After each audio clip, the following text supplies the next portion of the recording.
është kjo çështje madhështore që e bëri zogun e vogël në atë masën e vogël, por që kishte një ambicie të madhe të udhëtonte mbi 2000 kilometra nga mbretëria e Sebes, që është në Yemen, në fund të Dedishullit arabik, për në Sham, aty ku ndodhej Sulejmani alayhis salam. Pra ky zog, pra Pubza, që njihet me emrin El Hudhud në Kur'an në arabisht, ku Allahu na tregon historinë e saj.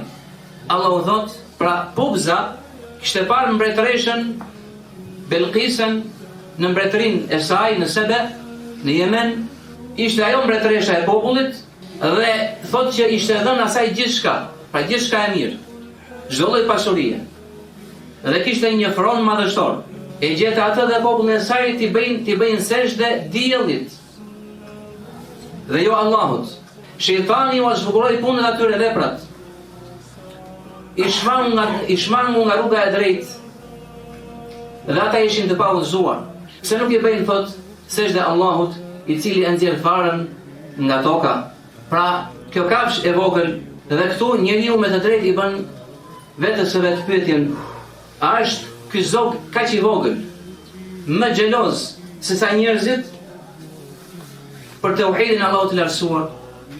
A është ky zog i vogël më i ditur, pra e di më mirë rëndësinë, pozitën dhe vlerën e tauhidit të Allahut të lartësuar më mirë se sa neve njerëzit? Është një pyetje e cila do të mbetet në mendjet dhe logjikën tonë.